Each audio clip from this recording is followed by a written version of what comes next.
mala jengap ka mal mga mala kurun wang mala kayen edi tiang kan edi chibut alek te kut ko jo kon yong re chang wala kana me ko bu kon ban kuen ke ngi chang long mala kon adeng re jong ni chang to kon ke ngi jin wara odien re ngi me wara odien ku ko le kuen ni chang wan la kon a kuen re ni joga anda manun David Kakshol chanyo ko ban ka lain ko bu kon ban nyogo kuen ke chankel kanin la kon ka kwere joga chang ngwan do te ke chiu bu kon kwentin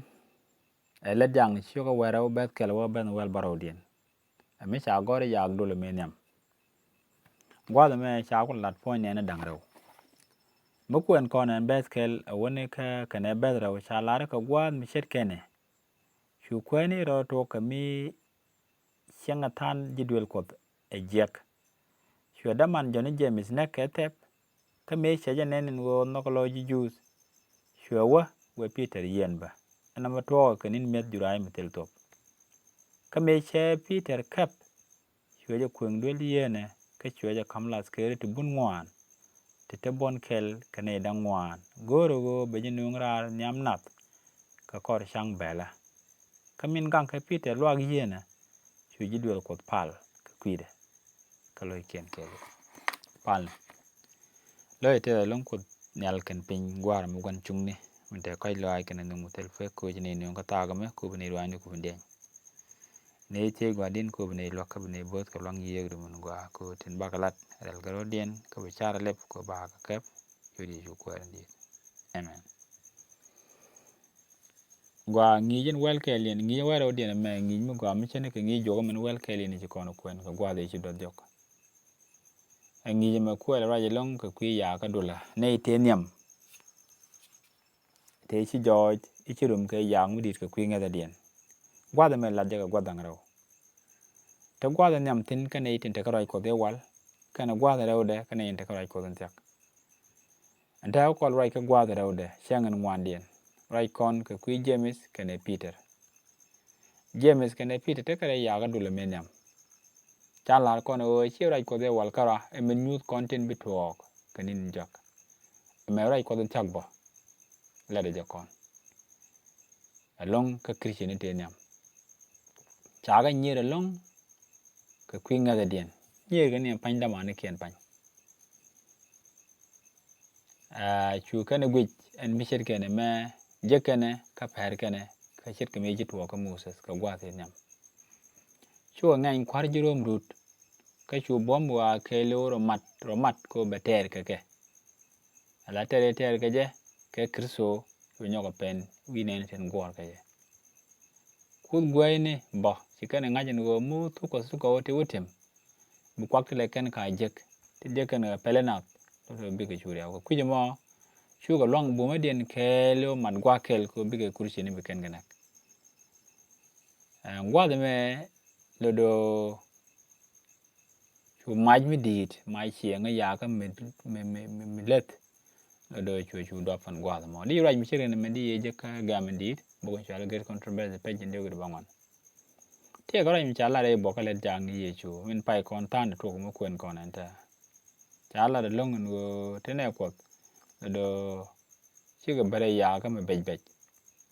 ka jan gwad me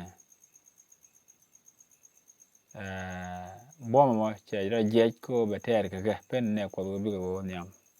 kan bom me ter ne ko sa go le jang ne chere ke min cha go ka nyu cho wal dio a jan di ku lo ko ne go ka le jang cho wa ro ba ke lo ba wa baro de ne pai kon ba ne dang wan ko teneta le ne kon mu re ra je me le kon chiang chi tuo ka ja ka nin din jo gwa me cha la ko ne cha je mi cha gu de ngo ka ngwa do mo ka chwa Peter gor ko wa kep ko der liu bo chen ge me chi je mi do che liu you know chwa kep chwa la lwa yen kelen gwa long re leng na me o Peter me cha yen do chwa nien ka nien mi terek no nien gwa nien mi gwa nien mo ko jen do Kennedy ko banak you know gwa de me wa chu bene jagnal ko dol chu blep chu Peter chu bugrar chu Peter lu ngi yun magaina ka duop mi cha ngeje go do mo le dia ko kro yo bodre jale meni me chen no ngwa te jinga ten te je ben je bo kan jinga ten palra ka kwire ne won ten ngai ken wo dier karar go mi go dong ba Peter ba na ki me cha ji mi chana ching me ji go mat bo lang ka kel me ya jo yi Peter ben chu ka ga ya long ka ga mi di ka ta kan pal ga kwi Peter no won ko yi Peter chu bre dien ga jen gwa mo do chu kan ga kan chum no go be ga de chi me chi ba bu le Peter te je no wi du nya de me che bla ke we Peter chi ben a tok men be je long re te ne en na ke ne ten cha chak te la ji dwere o chi kana nge ji la ko te la pa le la ka lo je kana per we ching te ke re ra bo ko kut ki lo dien cha we ke jen gwa mo tanya ngada ka jen gwa de cha Peter ba chang me cha Peter lun cha tanya ngada ko ken ba cha ka kap gon ken gol ka chwa ga na gwa ka jen gwa me mala ko no mi nin gure mi chi ka ka kuidan bi teacher ga te lo do bi ka to chang jen Peter de cha kamra re dwel ye na ka cham nyu ka ma ga na kana ben ngur ka te ka man gwa te jok chwa ben nyong na ka kap ka chwa nyong na ka manage na me jara je Peter jara je kwari je chula Peter ka jon cho je daru de kel badwal badak kana badwal bangwan cha lare puje lare je me nguri ka ngwet la mo jiro ke bene ka bu jal gwatin gori kam yudit bitet kurin ka barara den la di yen ka bajinang gwan mi chutin gor shira je malat ko belia in ba kut poing je do be nyuk me che na malat ko Peter jo gure re lat ko ne gwata me re de bumbum ko en Peter lat ne je wo belu ka ngode kan ye chwe joge e chwe gur so ngod joge ne je jin be de ko e jo gure na me nong da ko dan te ke tin ni wan ke ka jan gwata me ka gwat gure men gwata njak le do bititin chala te ken dia ne ka jan gwata nem lo do bukan to tele me ben la me kwi ko lo de ko ti de cha ka lat ni ga tuk do ri ko chu ya ki ro do chu tok gwade da ne chi jag me chi ga ben chi kwari ye chu chiang ni je mugul mugong mu be bol mon to yat pin wi chiang ya ga ro chu tok kam jiro kana je jus ya ga je ju de long ke yang mu dit kan jiro me chi jirom ro de riet ko kap kan ji kwari ye chu chalo ji ju se ja tet ka kan ba ta kan pin ya jirom no wan chu lo dien te de long e kan neng me ji kan ngai cha ji mi cha na me jirom gu je o te lo ji ju ka jen me chet ke na mo chu kan yo jal Peter kan Peter kap ka jara mala bodu lo men dit chu kan kap ka chu kan chu yen ko gor ko no kan na ba gwada me chi che tere lang me dit long lang ma tel kap cho lang me tang ni cha ga lo ga pet ne ga gwa to ma dung no dung Peter me wa cha lo ka ta ne te tak ngore kan lia de kan ne ben men no ko ne long tin gwada mo Peter chang ne me cha yen kan ne dier dundanien chi dundanien kan ko dier me cha yen no ba ko lo woni ne me cha nang ne ru cha ne ti ngwan wa kan ne to ka je me chet ke na moมันลัดก่อนกว่าก็แรงพีแต่เราก็นินกูดะก็กว่าจักกดบัตานาดบักจักเอาไปกันเลี้ยวเช็ดกันเมย์จะตัวก็ตานอย่างเนี่ยเกี่ยก็จักเดียวเช่นเมย์จิมิดเราโดยเชื่อพาโลไปเลี้ยวสตีฟเนี่ยเราโดยเชื่อพาโลไปเลี้ยวเนี่ยตรงวันนี้กันบ่เราโดยเชื่อก็กังกันก็เลี้ยกันกันจะเช็ดกันเมย์จะพีแต่ส่วนจักเนี่ยเราบิกเป็นปิงกูบิกหน้ากังบิกคอนกังบิกคอรำเต็น